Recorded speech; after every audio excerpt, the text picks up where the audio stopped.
ये पीछे कौआ कुछ उठा लाया है, कोई चिड़िया का बच्चा।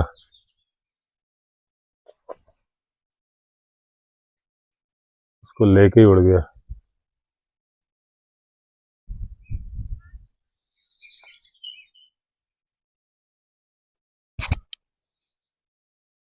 जंगल है, ये चलता रहता है यहाँ पे। काफी बड़ा गिलहरी के बच्चे टाइप का बच्चा था। पत्थर मारा मैंने, पत्थर मारने को किया तो वो उसको लेके ही उड़ गया। दोस्तों, हमारी सीरीज चल रही है केनेथ एंडरसन की book the call of the man eater, और उसकी स्टोरी चल रही है the creatures of the jungle. पिछले एपिसोड में भालू और जंगली कुत्ते और जंगली सुअर के बारे में बताया था, और एंडरसन बता रहे थे कि जहाँ पे जामुन के पेड़ होते हैं वहाँ ये लोग बहुत सारे जामुन जो जमीन में बिखरे हुए होते थे उन्हें इकट्ठा करके ढेर लगा देते थे, और धीरे धीरे वहाँ पर ढेर लग जाते थे भालुओं के, और ये मजे लेते थे। ऊपर पेड़ पे बैठ के अपनी गुलेल लेके बैठ जाते थे। तो वही अब इस एपिसोड में वो सुना रहे हैं फनी पार्ट। आज दोस्तों जुकाम बहुत है मुझे। अब जो फनी पार्ट बता रहे हैं केनेथ एंडरसन, वो बोलते हैं कि अपने पॉकेट में वो नदी के किनारे के पेबल, जो गोल गोल छोटे छोटे पत्थर थे, वो रख के लाए थे, और गुलेल थी इनके पास। इन्होंने निशाना लिया और जो सबसे बड़ा भालू नीचे के झुंड में दिख रहा था उसको जोर से मारा। अब भालू करीब 15-20 फीट की दूरी पर था, और जब इन्होंने गुलेल से शॉट मारा, उस भालू को लगा कि जो बगल वाला भालू है उसने उसको मारा है। उसने बदले में उस भालू को मारा, और वो भालू जो था उसने पलट के देखा और ऐसे देखा जैसे पूछ रहा हो, अच्छा तुम लड़ना चाहते हो मुझसे, आओ तुम्हें बताता हूँ। वो उससे लड़ने लगा। ऐसे करके आपस में बहुत जोरदार लड़ाई छिड़ गई। काफी देर तक वो लड़ते रहे एक दूसरे से। उनमें से कुछ भालू समझदार थे, उन्होंने कहा लड़ो मत, खाने पे फोकस करो। फिर वो शांत हो गए। दोबारा इन्होंने फिर गुलेल निकाली, दूसरा शॉट मारा, फिर वही लड़ाई छिड़ गई। फिर कुछ देर तक, थोड़ी ज्यादा देर तक लड़ाई चली। उसके बाद फिर शांत हो गए, फिर खाने पे फोकस किया। तीसरी बार फिर इन्होंने ऐसे ही किया, और देर तक लड़ाई चली। अब जब लड़ाई चलती रही तो अचानक से एक भालू ने निगाह उठा के देखा ऊपर, तो बोले अच्छा ये मामला है। तो उसने चिल्ला चिल्ला के इशारे से बताया कि भैया आपस में लड़ो मत, ये एक आदमी है जो हमें लड़ा रहा है। तो देखा, उसके बाद एक भालू ने चढ़ने की कोशिश करी, पेड़ पे चढ़ने लगा। ये अपनी राइफल साथ में लेके आए थे, और उन्होंने सोचा कि जरूरत पड़ी तो मैं मार दूंगा गोली, लेकिन उसके पहले उन्होंने सोचा कि ट्राई करता हूँ गुलेल से। गुलेल से इन्होंने शॉट लिया और सीधे भालू के फेस पे लगा, और वो थाड़ से जमीन पे गिरा, और जमीन पे गिरा और वहां से भाग लिया। अब भालुओं की ये आदत होती है कि जब उन्हें चोट लगती है तो अपने साथ वाले भालू को वो काटते हैं। अगर 3 भालू हैं और एक भालू को गोली मार दी जाए या उसको चोट लग जाए, घायल हो जाए, तो घायल होने के बाद वो अपने साथ वाले 2 भालुओं को काट लेगा। जो रीछ होते हैं, स्लॉथ बेयर होते हैं, वो पेड़ पे आसानी से चढ़ जाते हैं। मधुमक्खी के छत्ते तोड़ने के लिए ये आराम से ऊपर जाते हैं, हाथ मार के मधुमक्खी के छत्ते को नीचे गिरा देते हैं, और फिर नीचे आके पूरा अच्छी तरह से निगल जाते हैं, क्योंकि इनके शरीर पर इतने बाल होते हैं कि इनको मधुमक्खी काट नहीं पाती है। नाक को ये अपने हाथ से कवर कर लेते हैं। जब ताड़ के पेड़ों पर लोग बर्तन टांगते हैं छेद करके, जिसमें कि ताड़ी निकलती है और जो कि देसी शराब होती है, तो ये पेड़ पे चढ़ जाते हैं और उस बर्तन में से ताड़ी पी जाते हैं। ऐसे ही महुआ के पेड़ से जो फल गिरते हैं उसे खा जाते हैं, और महुआ के फल जब बहुत सारे खा लो तो क्योंकि महुआ से शराब बनती है तो उससे भी इनको नशा आ जाता है। भालू को पेड़ पे चढ़ने में तो कोई दिक्कत नहीं होती है, लेकिन उतरते वक्त उसे दिक्कत होती है, और कई बार वो उल्टे ही उतरते हैं।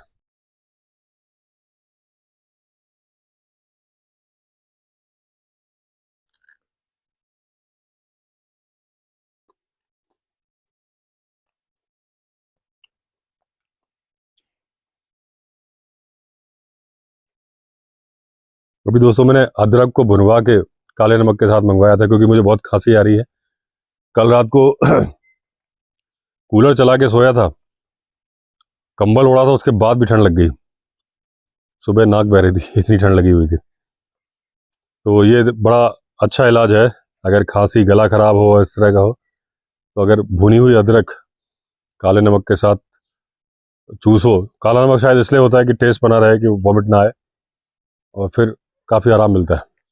हालांकि भालू बहुत ज़्यादा चिढ़ने वाले होते हैं, बहुत जल्दी गुस्सा हो जाते हैं, लेकिन अपने नियर एंड डियर्स के लिए बहुत ज़्यादा केयरिंग होते हैं, अपने बच्चों को बहुत ही संभाल के रखते हैं। अगर एक भालू अकेला है और जंगल में घायल हो गया है तो वो चिल्ला चिल्ला के पूरे जंगल को हिला देता है, और दूसरे भालू जो कि दूर होंगे वो जब उस चिल्लाने की आवाज़ को सुनेंगे तो वो भी सिंपैथी में चिल्लाते हैं, और जंगल में भालुओं की आवाज़ गूंजने लगती है। ऐसे भी केसेस देखे गए हैं कि जहां एक भालू मर गया तो दूसरा भालू उसकी बॉडी को कैरी करने की कोशिश कर रहा था। हालांकि फीमेल अपने बच्चों को तो कैरी करती ही है अपनी पीठ पर, 2 बच्चे हैं 3 बच्चे हैं, वो पीठ पर ही कैरी करती है। जनरली भालू 2 बच्चों को जन्म देती है और दोनों को अपनी पीठ पर कैरी करती है, और अपनी जान गंवा देगी लेकिन बच्चों की हिफाजत करेगी, जैसा कि सारे जानवर करते हैं। भालुओं की पूरी स्किन पर बहुत बड़े बड़े बाल होते हैं, और वो बाल बच्चों को ग्रिप प्रोवाइड करते हैं जब वो माँ की पीठ पर बैठे होते हैं। और ये मानना कि भालू शाकाहारी होते हैं बहुत बड़ी गलती है। दोस्तों, भालू ओमनीवोरस होते हैं, शाकाहारी होते हैं, लेकिन जो मिल जाए वो खाते हैं। छिपकली, अंडा, पड़ा हुआ मांस, पड़ा हुआ शिकार, जो मिल जाए वो खाते हैं। जिंदा जानवर को भी खाना पसंद करते हैं। ऐसे बहुत सारे केसेस हुए हैं। जहां मैं बैठा हूं अभी अपने जंगली रिजॉर्ट राजा जी नेशनल पार्क में, इस साइड में पहाड़ के पीछे 2 पहाड़ छोड़ के एक भालू था जो कि घरों में अटैक कर रहा था। पहले तो ये डाउट हुआ कि वो कोई आदमी है, क्योंकि भालू के पैरों का निशान भी करीब करीब आदमी के पैरों जैसा ही होता है, और उस वक्त जानवरों के बाड़े में घुस जाता था। ऊपर से जो टाइल्स होती हैं, जो स्लेट जैसी टाइल्स होती है, पत्थर होते हैं, उनको हटा के अंदर घुसता था और अंदर जानवर को जिंदा ही खा जाता था। क्योंकि ट्रेंड शिकारी नहीं होता तो उसे मारना नहीं आता। तो ऐसे केसेस हुए थे कि बैल का कुबड़ खा लिया, गाय का थन खा लिया, जबकि जानवर जिंदा है। जब फॉरेस्ट वालों को कंप्लेंट की गई, उन्होंने पैरों के निशान देखे, तब ये क्लियर हुआ कि ये कोई आदमी नहीं है, ये भालू है। वो भालू कभी पकड़ा नहीं गया। हाँ, उसने वारदात बंद कर दी, या तो यहाँ से कहीं चला गया और या फिर वो अपने नेचुरल बिहेवियर पे आ गया जैसा कि वो हो। लोग बताते हैं कि भालू सर्दियों के मौसम में ज़्यादा बकरी, गाय, इस तरह के जानवरों पे हमला करते हैं। शायद उनको ज़्यादा मांस की ज़रूरत होती है, प्रोटीन की ज़रूरत होती है। लेकिन लास्ट ईयर ऐसा केस हुआ था कि बारिश में ही एक बकरी को यहाँ पे 2-3 किलोमीटर दूर एक भालू ने मार दिया था और खा लिया था। भालू के जो नाखून होते हैं सफ़ेद रंग के होते हैं, पैने होते हैं, करीब 4 इंच के होते हैं, और बड़े ही स्ट्रांग होते हैं। अभी जो मैं आपसे बोल रहा था वो यहाँ लिखा भी है कि जो पिछले पैरों के जो निशान बनते हैं भालू के, वो बहुत कुछ आदमी के पैरों से मिलते जुलते हैं। और जब इसकी खाल उतार ली जाती है, जब शिकारी इसकी खाल उतार लेते हैं, तो जिसकी बॉडी मिलती है वो बिल्कुल आदमी जैसी ही होती है।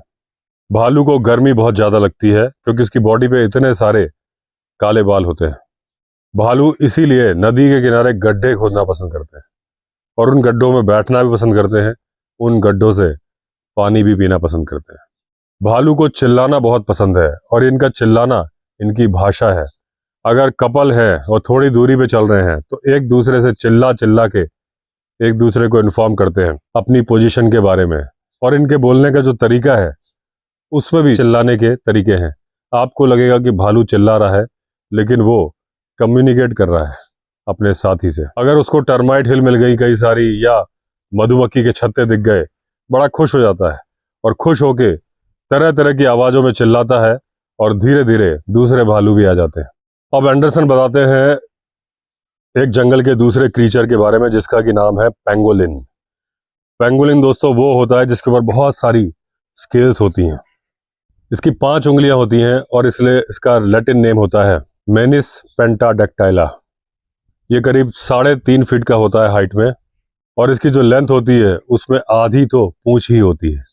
और ये पूरा एक तरह से कवचधारी होता है, और अगर इसे टच कर दो तो ये गेंद बन जाता है, गोल गोल घूम के अपने आप को सिक्योर कर लेता है। और पेंगोलिन बहुत ही शर्मीला जानवर होता है। बड़े से बड़ा शिकारी इसको ढूंढ नहीं पाता है। कई बार ये जंगल में होता है, लेकिन शिकारी को मालूम ही नहीं होता कि इस जंगल में पेंगोलिन है। पूरी तरह से नॉक्टर्नल एनिमल है, और रात के 1 बजे के पहले अपने बिल से निकलता ही नहीं है। और ये भी नहीं है कि डेली निकलेगा, 2-3 रात में से एक रात को निकलता है। और उसकी असली गुफा होती है जमीन से 10 फीट की नीचे, एक जो सुरंग बना रखी होती है, उस सुरंग का आखिरी छोर। उस सुरंग को खोदने की कोशिश करना बेकार है। जितना आप इधर से खोदते जाएंगे उतना ही वो खोद के अंदर घुसता जाएगा। आप उसे कभी पकड़ नहीं पाओगे, क्योंकि उसको ऐसे नाखून दिए हैं प्रकृति ने कि वो आपसे तेज खोद सकता है। इनको ढूंढने का सबसे आसान तरीका है वाटर होल्स के पास में इनके पैरों के निशान देखना। आपको अगर इनको देखना है तो ऐसे ही किसी वाटर होल पे जहां उसके पैरों के निशान हैं, आपको बैठना पड़ेगा 1 रात, 2 रात, 3 रात, तब जाके कहीं वो आपको दिखेगा लुढ़कता पुढ़कता आता हुआ। जब पेंगोलिन झाड़ियों से बाहर आ जाए और बिल्कुल उस कुंड या पानी के जो छोटा सा वाटर होल है उसके पास में पहुंच जाए, तब आप उसे पकड़ने की कोशिश कर सकते हो। जैसे ही आप उसे पकड़ने की कोशिश करोगे वो अपने आप को रोल कर लेगा। वैसे वो नुकसान नहीं पहुंचाता, चाहे तो अपनी उन स्केल से जो कि बिल्कुल ब्लेड की तरह से शार्प होती हैं, हल्का सा झटका देगा और आपके हाथ में अच्छा खासा कट लग जाएगा। अगर आप पेंगोलिन को जंगल तक पहुंचने का मौका दे दोगे, फिर वो आपकी पहुंच में नहीं आएगा, आपकी पकड़ में नहीं आएगा और जंगल में निकल जाएगा। जब पेंगोलिन को पकड़ लिया जाता है तो वो हिस्स की आवाज निकालता है, वैसी ही आवाज जैसे कि उडुम्बू यानी इगुआना निकालता है। अब क्योंकि पेंगोलिन रात्रिचर प्राणी है तो ये दिन में ठीक से देख नहीं पाता है। और एंडरसन बोलते हैं, मुझे लगता है कि हाइना भी दिन में ठीक से नहीं देख पाता है। और ये कहा जाता है कि पेंगोलिन बहुत ही शानदार तैराक होते हैं। एंडरसन बोलते हैं कि मैंने उनको तैरते हुए तो नहीं देखा है, लेकिन जब पानी के नीचे होते हैं तो बोल्डर को उठा देते हैं। अब एंडरसन बोलते हैं कि एक जानवर है जिसे कि बोलते हैं लकड़बग्घा यानी कि हाइना, मैं उसकी बहुत रेस्पेक्ट करता हूं और जितने भी शिकारी हैं सारे उसकी रेस्पेक्ट करते हैं। और इतनी रेस्पेक्ट करते हैं कि कई शिकारियों ने सामने देख के अपनी आंखें बंद कर ली, उसको गोली नहीं मारी, ये बोल के कि हाइना बहुत ही रेयर हैं साउथ इंडिया में। लेकिन एंडरसन बोलते हैं कि पता नहीं वो ऐसा क्यों बोलते हैं, क्योंकि हाइना तो बहुत सारे हैं। मैंने ऐसा कोई जंगल नहीं देखा जहां पर नदी के किनारे, नाले के किनारे हाइना के पैरों के निशान ना मिले। हाइना की एक स्पेशल स्पीशीज इंडिया में पाई जाती है जो कि है स्ट्राइप्ड हाइना, हाइना स्ट्रिएटा। ये बहुत ही ऊंचे कद का जानवर होता है और अगले कंधे ऊंचे होते हैं, पिछला हिस्सा थोड़ा नीचा होता है। इसकी बॉडी पे टाइगर की तरह से स्ट्राइप्स होती हैं, बहुत ही झबरीली पूंछ होती है और पीठ के ऊपर भी बाल होते हैं, कान पॉइंटेड होते हैं, अगले पैर बड़े स्ट्रांग होते हैं, पिछले पैर कमजोर होते हैं। हाइना के जो अगले पंजे होते हैं वो काफी बड़े होते हैं, करीब करीब दुगने बड़े होते हैं पिछले पंजों से। अब हाइना के जो पैरों के निशान होते हैं वो पैंथर के पग मार्क से काफी डिफरेंट होते हैं। अब हाइना जब चलता है तो उसके नाखून साफ साफ दिखते हैं। टाइगर और लेपर्ड के नाखून निकलने वाले होते हैं, झटका मारता निकलते वापस पंजे में घुस जाते हैं, इसके नहीं घुसते हैं। तो पैंथर के जब पैरों के निशान मिलते हैं तो उसमें नाखून नजर नहीं आते, हाइना के नाखून नजर आते हैं। बीच की जो हथेली होती है वो हाइना की ज्यादा, वो पैंथर की ज्यादा बड़ी होती है। हाइना ऐसा जानवर है जिसकी देखने की शक्ति उतनी स्ट्रांग नहीं होती, पुअर होती है। सुनने की शक्ति भी पुअर होती है। सूंघने की शक्ति बीच की होती है, ना बहुत अच्छी होती ना बहुत खराब होती है। क्योंकि एंडरसन ने हाइना को पाला हुआ था जिसका नाम था जैकी, इन्होंने बहुत बार ट्राई किया था मीट फेंक के, लेकिन वो उसे ढूंढ नहीं पाता था। ये बात है कि उसे मीट की स्मेल आ जाती थी, लेकिन वो दिशाहीन यहां से वहां ढूंढता रहता था, लेकिन उसे वो मिलता नहीं था। मतलब उसे स्मेल आती थी लेकिन वो सूंघने की शक्ति के दम पर उसे लोकेट नहीं कर पाता था। एक बात इन्होंने जैकी की और नोटिस की थी कि जब उसे वो घूमने लेके जाते थे तो हर थोड़ी देर में चक्कर बना के सूंघता था, और जब जब वो सूंघता था एंटी क्लॉकवाइज सूंघता था। लेकिन उसकी एक आदत थी, जब भी वो किसी तने, किसी खूंटे या पेड़ के पास से निकलता था तो एंटी क्लॉकवाइज घूमता था जैसे कि डांस कर रहा हो। और जब वो पेड़ों के चक्कर काट लेता था तो उसकी एनस ग्लैंड बाहर निकल के आती थी, जैसे कि वो ड्रॉपिंग निकालने वाला हो, जैसे कि डॉग भी करते हैं।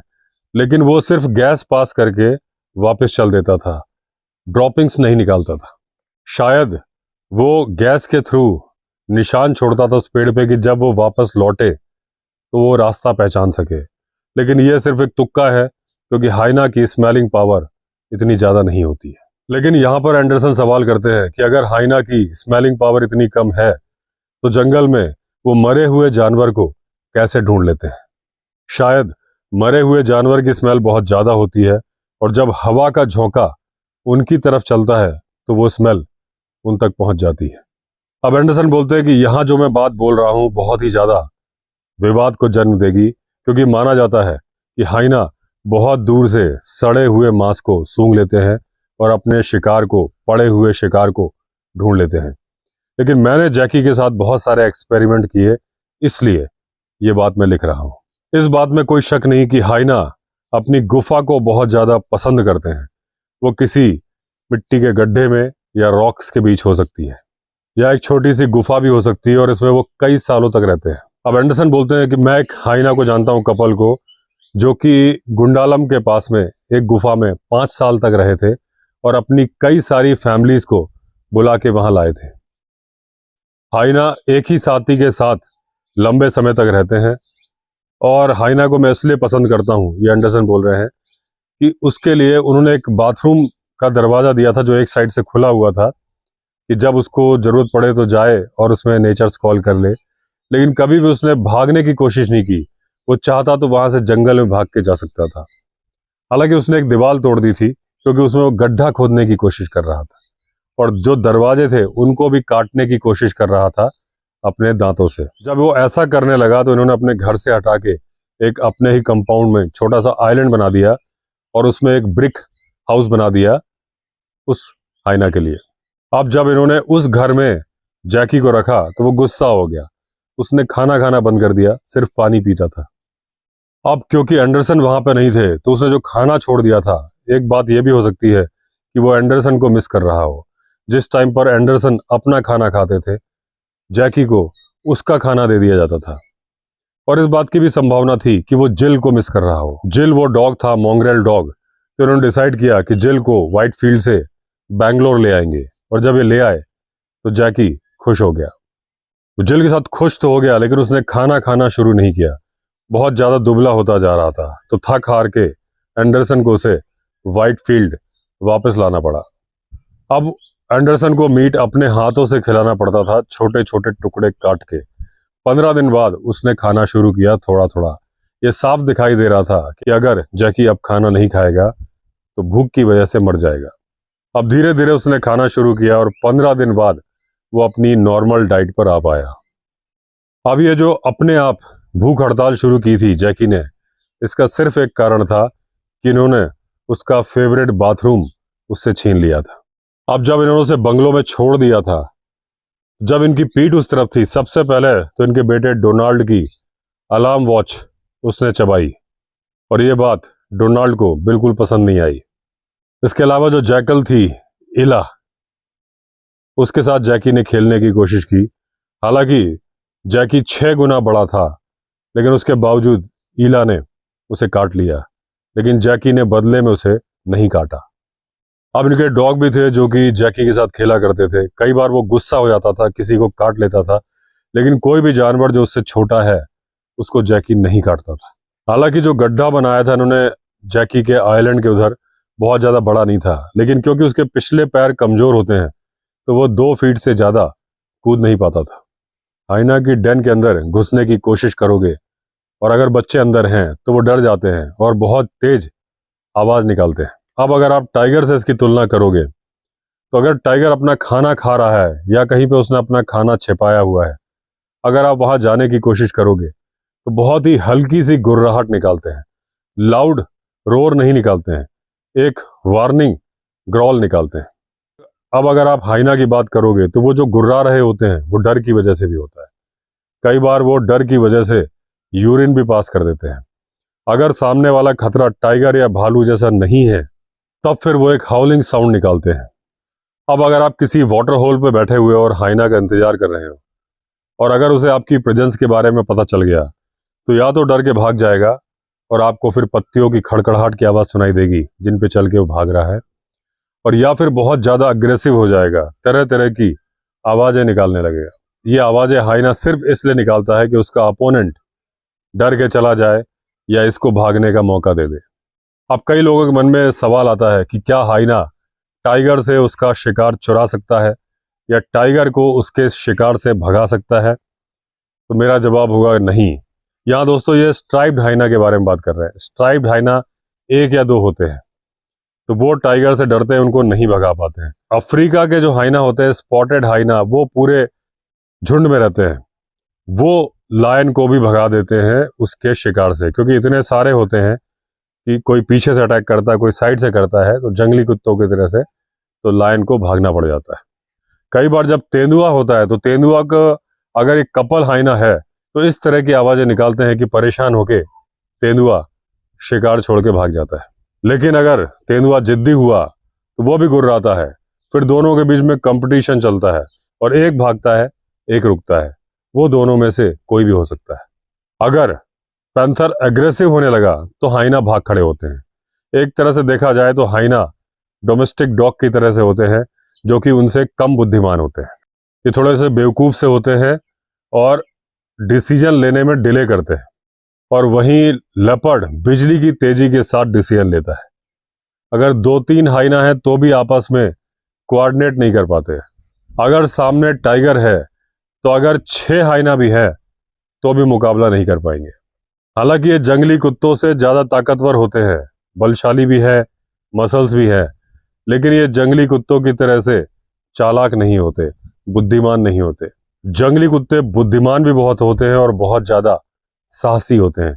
इतने साहसी कि वो सुसाइडल अटैक तक कर सकते हैं।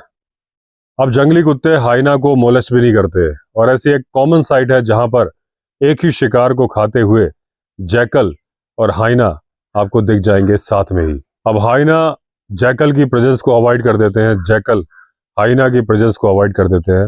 हालांकि दोनों अलर्ट होते हैं उस शिकार के मालिक के लिए। वो टाइगर या पैंथर हो सकता है कि कहीं वो तो नहीं आ रहा है। हाइना कई बार जरूरत पड़ जाए तो थोड़ा तेज भाग सकते हैं, और वो घोड़े की तरह से उछल उछल के। हाइनाज स्कैवेंजर्स होते हैं और जंगल को साफ करने का काम करते हैं। अगर वो ना करे तो वो शिकार बहुत दिन में सड़ेगा, गलेगा और जंगल को पॉल्यूट करेगा, क्योंकि गिद्ध हर जगह नहीं पहुंच सकते। अगर बहुत घना जंगल है तो गिद्ध को मालूम ही नहीं पड़ता, क्योंकि गिद्ध आसमान से अपने शिकार को लोकेट करता है। अगर बीच में पेड़ है तो वो नहीं देख पाता। तो हाइना ही वो स्कैवेंजर हैं जो गिद्ध का काम घने जंगल में करते हैं। हाइना मरे हुए जानवर ही खाते हैं। बहुत कम मौकों पर देखा गया है कि वो कुत्ते खा ले या बकरी का बच्चा या बकरी को मार दे। जब हाइना अपने से छोटे जीव को मारता है तो अपना सिर झुकाता है और उसे गर्दन से पकड़ लेता है। हाइना के जबड़े बहुत मजबूत होते हैं। वो एक बार हल्का सा दबाएगा और किसी की भी हड्डी तोड़ सकता है, लेकिन उनके अंदर कायरता ज्यादा होती है, हिम्मत का अभाव होता है। दोस्तों इस एपिसोड में इतना ही। अगले एपिसोड में जैकल और टाइगर की पार्टनरशिप के बारे में बताएंगे। तो अगर आपने चैनल सब्सक्राइब नहीं किया है तो चैनल सब्सक्राइब कर लीजिए। चलिए फिर मिलते हैं अगले वीडियो में। तब तक के लिए all the best. Vande Mataram.